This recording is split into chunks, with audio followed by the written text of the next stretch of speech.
जय हिंद to all my respected aspirants. मैं करुण आप सभी का करूँज क्लासेस के माध्यम से स्वागत करता हूँ। जैसा कि आप जानते हैं हमने एंशिएंट हिस्ट्री की कुछ पीवाईक्यूज की हम चर्चा कर रहे हैं और आज पार्ट थर्ड है।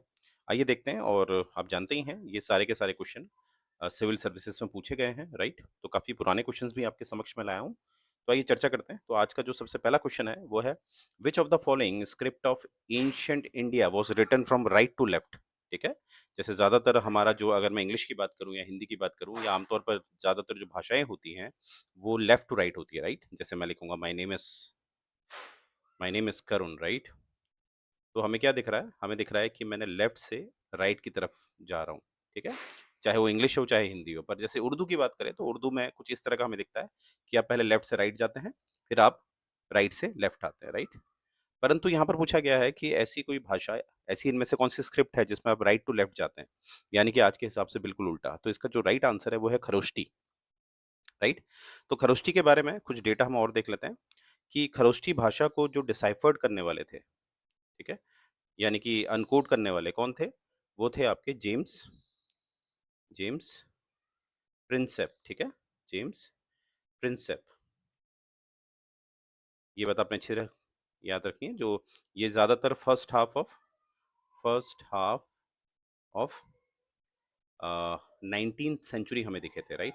तब ये डिसाइफर्ड कर चुके थे और इनके इस प्रयास की वजह से काफ़ी कुछ हमें समझने को मिला, ठीक है, आगे चल के। क्योंकि बहुत सारी जो इंस्क्रिप्शंस थे वो खरोष्टी भाषा में थे, और जब ये जेम्स प्रिंसेप द्वारा ये भाषा को समझा गया, ये स्क्रिप्ट को समझा गया, तो कहीं न कहीं इससे काफ़ी फ़ायदा मिला आगे चल के। तो इसका जो राइट आंसर है वो है खरोष्टी। तो ये बात आपने याद रखनी है, ये चलती है राइट टू लेफ्ट।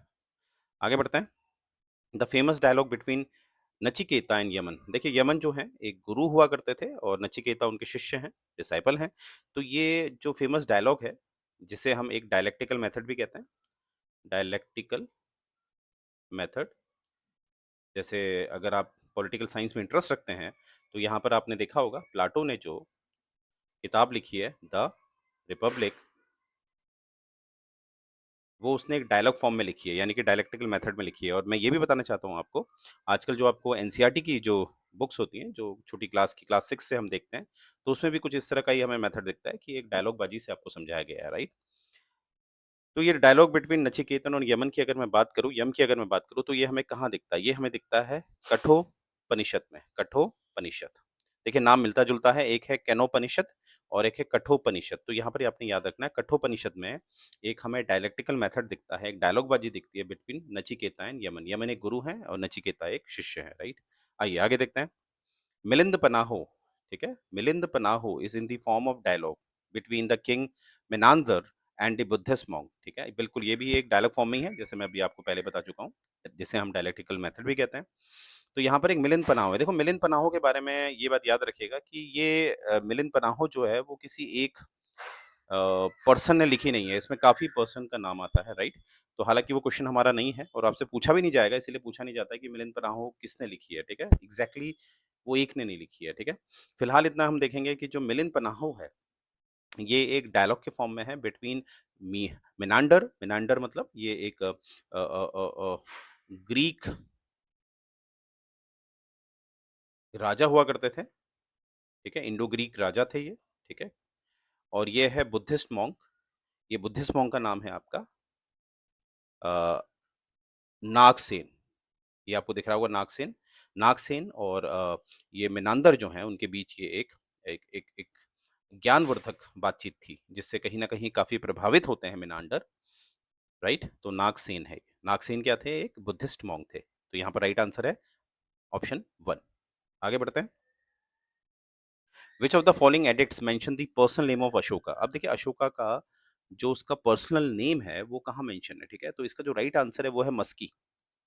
राइट? इसमें अगर आप देखेंगे तो राइट आंसर है मस्की। तो एक बात मैं और बताना चाहता हूँ, और भी इंस्क्रिप्शंस हैं, जहाँ पर अशोक का जो पर्सनल नेम है वो हमें दिखता है। तो मस्की के अलावा एक है आपका गुर्जर। गुर्जर का जो अभिलेख है, वहाँ पर भी हमें अशोक का जो पर्सनल नेम है वो दिखाई देता है। गुर्जर के अलावा अगर आप देखेंगे, गुर्जरा, ठीक है? गुर्जर के अलावा हमें जो दिखता है, वो दिखता है नेत्तुर, नेत्तुर। और हमें जो दिखता है, नेक्स्ट जो हमें दिखता है नेत्तुर के, वो है आपका उदय गोलन। तो याद रखना है आपने, गुर्जर हो गया, गुर्जर का अभिलेख, नेत्तुर का अभिलेख और उदयगोलन का अभिलेख। यहाँ पर हमें दिखता है जो अशोक के जो पर्सनल नेम है वो हमें दिखते हैं, और मस्की भी इसका एक विकल्प है। तो यहाँ पर प्रश्न के हिसाब से हमारा जो राइट आंसर है वो है मस्की है, राइट। तो ये चीज़ आप देख लिया होगा, ठीक है। तो ये कुछ प्रश्न है आपके समक्ष जो मैं लेके आया हूँ, राइट।